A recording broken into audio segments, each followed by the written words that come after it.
जय गुरु जी संगत जी। गुरु जी के श्री चरणों में कोटि कोटि प्रणाम और गुरु जी की प्यारी डिवाइन संगत को भी जय गुरु जी। जैसा कि आप सभी जानते हैं कि गुरु जी की नज़रों में कोई भी पुरानी संगत, कोई भी न्यू संगत नहीं थी। गुरु जी सभी को अपना प्यार, अपनी ब्लेसिंग्स पूर्ण रूप से देते थे और गुरु जी को ही पता है कि हम कितने कितने टाइम से उनसे जुड़े हुए हैं।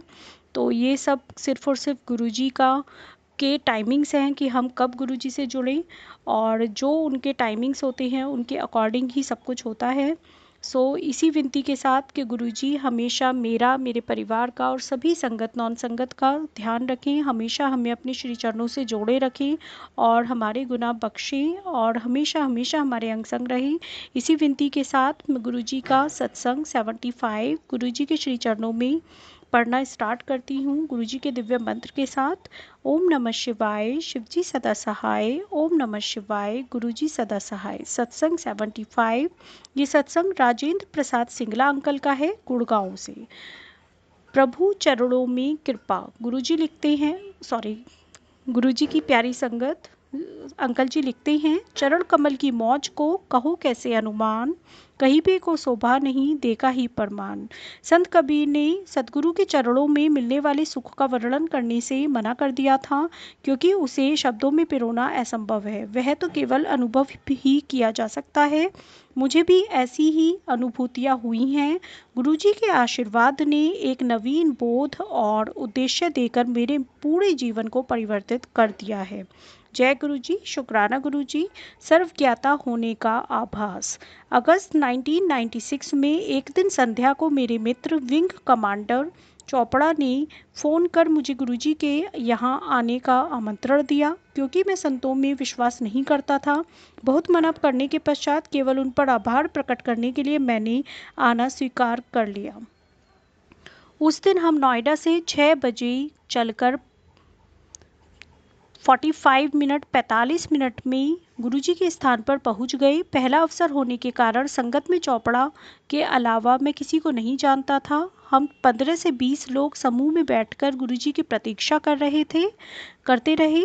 जब गुरुजी अपने कक्ष से निकले, हम सब ने जाकर उनके चरण स्पर्श किए।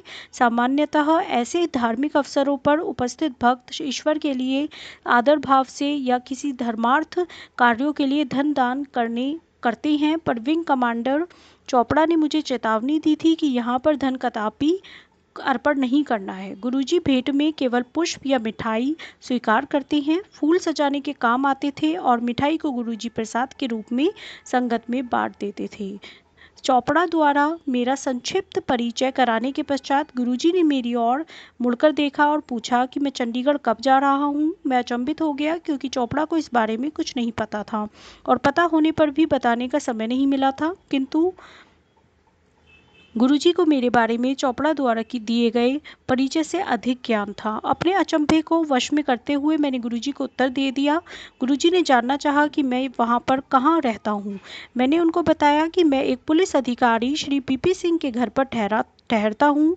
गुरुजी ने कहा कि वह उनके पुराने अनुयायी हैं, मैं उन्हें दिल्ली आकर गुरुजी से मिलने के लिए कहूँ।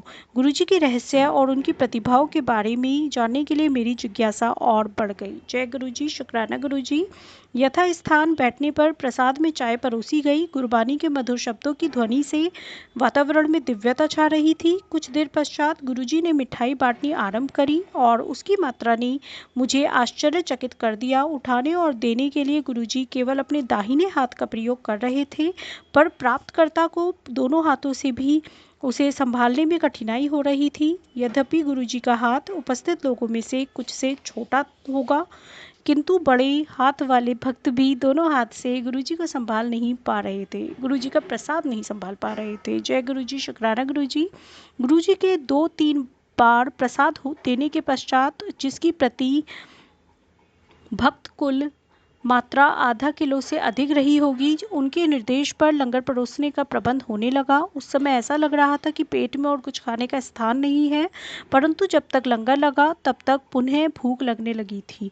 कालांतर में मुझे बोध हुआ कि प्रसाद और लंगर के यह अनुभव एक बार के चमत्कार न होकर सामान्य है। पिछले 5 वर्षों से मैं कुछ आहार और रहन सहन संबंधित नियमों का पालन करता आया था। प्रातः शीघ्र उठने के लिए मैं 9:30 बजे सो जाया करता था, किंतु गुरुजी संगत को अपने द्वारा सोचे हुए समय पर ही जाने की आज्ञा देते थे।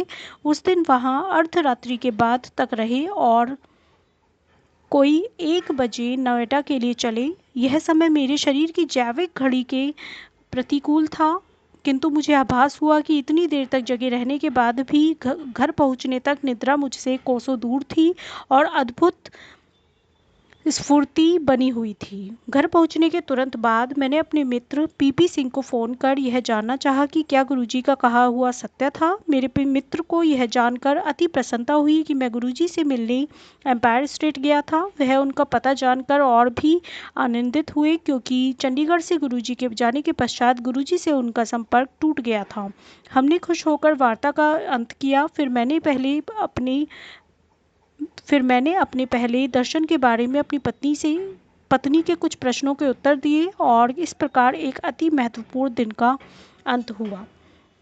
अगले दिन जब चोपड़ा ने मेरे आने के बारे में प्रश्न किया तो मैं तुरंत मान गया। गुरुजी की शरण में हमने शब्द, प्रसाद और लंगर का आनंद उठाया और फिर गुरुजी ने मुझे गुप्ता से संबोधित किया। घर पर जब मैंने यह बताया तो मेरे बच्चों ने सोचा कि संभवतः गुरुजी को गलती लगी होगी और वह मेरा नाम भूल गए होंगे। फिर मैंने बच्चों को अपने कॉलेज के दिनों का एक रक्तदान कार्ड दिखाया। उन्हें पहली बार पता लगा कि मैं गुप्ता लिखा करता था और व्यापार आरंभ करने के पश्चात ही मैंने सिंगला का प्रयोग आरंभ किया। गुरुजी ने सिद्ध कर दिया कि उनसे कोई भी बात छिपी हुई नहीं है। मेरी पत्नी और बच्चों ने अगली बार साथ चलने की आकांक्षा व्यक्त करी और हम सब एक साथ गए। जय गुरुजी, शुक्राना गुरुजी। चंडीगढ़ तक सुगंधित यात्रा। उनके दर्शन करते हुए 1 सप्ताह से भी कम समय के पश्चात गुरुजी ने मुझे पत्नी सहित चंडीगढ़ जाकर पीपी सिंह और उनके परिवार से मिलने को कहा। गुरुजी के आशीष से यह यात्रा विशेष रही। गुरुजी के शरीर से विशिष्ट किंतु प्राकृतिक सुगंध आती है। चंडीगढ़ तक की पूरी यात्रा में यह सुगंध निरंतर साथ बनी रही। चंडीगढ़ में हमारा अधिकतर समय गुरुजी की चर्चा में व्यतीत हुआ। जब हम चलने को हुए तो हम सब गुरुजी की गुलाब पुष्पों वाली सुगंध में डूब गए। गुरुजी स्वयं 250-250 किलोमीटर दूर दिल्ली में थे। यद्यपि गुरुजी को समझ पाना संभव नहीं है, उनकी कृपा से ही हम उनके एक अत्यंत ही सरल भाव को समझने का आधार बना सकते हैं। गुरुजी ने जो भी मुझे दृष्टिगोचर और अनुभव कराया है, उससे स्पष्ट है कि यह सुगंध उनकी उपस्थिति का प्रतीक है। कभी भी कहीं भी जो भी गुरुजी को याद करता है या उनसे सहायता की पुकार लगाता है, वह तुरंत उसको आश्रय देती हैं, किंतु यह आह्वान हृदय से होना चाहिए। संगत के कुछ सदस्यों को उन्होंने स्वप्न में भी दर्शन दिए हैं। उनकी इच्छा के विपरीत आप उन्हें कभी स्वप्न में नहीं देखेंगे। गुरुजी का स्वप्न कभी भी कारणात्मक घटना न होकर उनकी वास्तविक लौकिक उपस्थिति है, अन्यथा कौन कुछ वर्ष पूर्व घटी इस घटना का विश्लेषण कर सकता है। गुरुजी मेरी आटा मिल का उद्घाटन करने नीमराना आए थे। उनके साथ संगत के कुछ सदस्य भी थे। उनमें गुड़गांव के एक व्यवसायिक श्री मदन अपने परिवार सहित आए थे। उनकी बेटी स्थान देखकर चिल्ला पड़ी और कहने लगी कि गुरुजी ने यह पूरा संदर्भ उसे कई माह पूर्व स्वप्न में दिखलाया था। जय गुरुजी, शुक्राना गुरुजी।